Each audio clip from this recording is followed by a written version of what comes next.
When Northside Brennan moved up to Class 6A this year, they joined the other 9 Northside ISD schools to form a 10-team District 27 6A. Athletic Director Stan Lang split the district into 2 5-team zones, with the winners of each zone facing off at the end of the season to determine the district champion.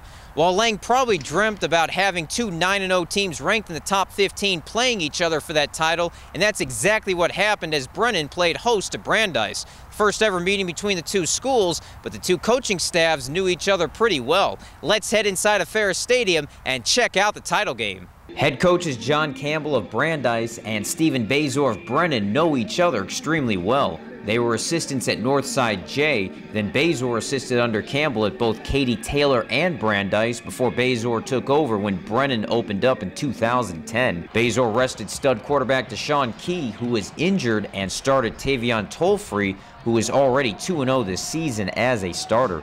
Both defenses dialed up one hard hit after another the entire game. The first quarter featured 3 turnovers and no points. By the way, these 2 teams came in having won their last 49 regular season games between them. Early second quarter, Tollfree finally dialed up the first points of the game as he threw the non-phone-shaped object to Dane Thomas, who weaved his way to the scoring zone 13 yards, and it was 7-0 Brennan with 8:48 remaining in the first half.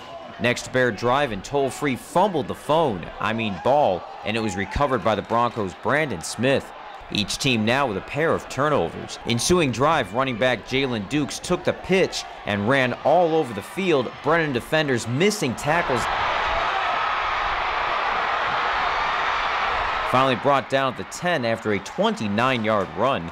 Next play, Gavin Turney, the fullback, turning away more Bear defenders. No one can bring him down until he gets in for the touchdown. All the missed tackles mean the game is now tied at 7 with 3:40 remaining in the half. Bears tried moving the brown and white object down the field just before halftime, but the drive stalled at their own 47. With 32 seconds left, Brandeis looked like they were about to get the ball back. Well, they did, but not exactly.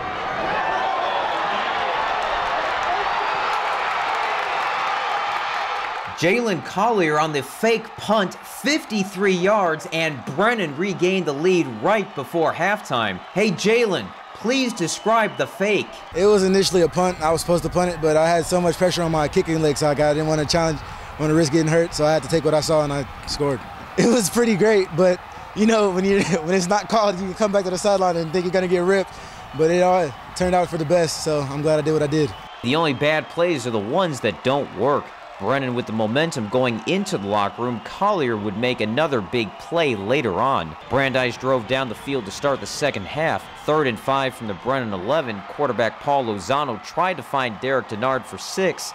Instead, he airmailed it and found Collier for 0. The 3rd Brandeis turnover of the game was a big break for Brennan, though the 4th and final turnover would prove fatal for Brandeis. More on that in a moment. Ensuing drive, Brennan down to the 34, trying to open up the game. Instead, Tollfree got charged collect with an interception throw, this one to Drayton Salahu, the 6th turnover of the game between the 2 teams.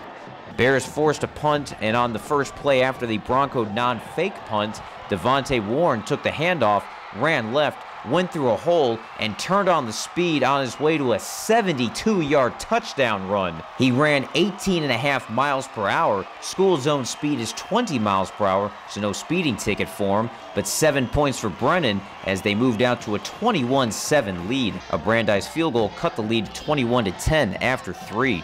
One play after a 4th down stop, the Broncos cut into the lead some more. Lozano, who had overthrown several receivers throughout the game, finally hit one as Peyton Hill made the catch, turned and outran Collier to the goal line for the score. Campbell elected to kick the PAT instead of go for 2. 21-17, Brennan still led with 8:13 remaining. Next Bear drive, Tollfree ran for the sticks on 3rd down, but Grant Mars pushed him out of bounds well short of the marker. A punt gave Brandeis the ball at their own 24 with 5:43 remaining, but they had only 1 timeout left. Lozano threw a slant to his right, but it's picked off by Devontae McGarity, who ran it all the way back for the game and district clinching pick 6.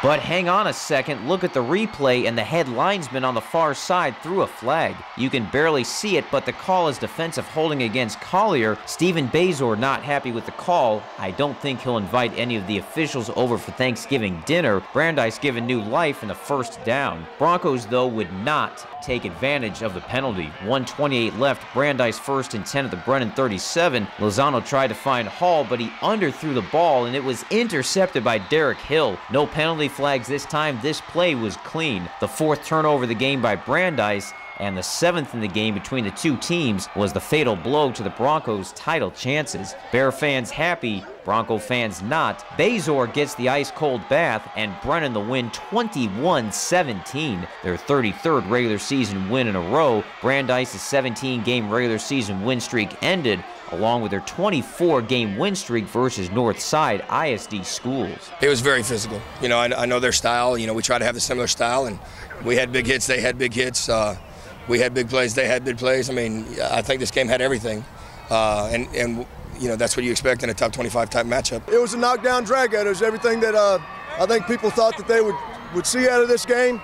You know, a couple turnovers turned out to be the difference. Anytime you got a turnover as you're going in, you feel like you lost points in that sequence. So, yeah, I mean, you don't want to isolate one play, but that was a big one. No disrespect to anybody else, but Coach Campbell's the best coach in the city. They'll rebound and do well in the playoffs, I'm sure, and there's a real good chance that we can meet them again. So this might just be, you know, one of two. There are not going to be too many teams out there that are as good and physical as Brennan, so hopefully we're able to use this as a learning tool, and it helps propel us forward in the playoffs.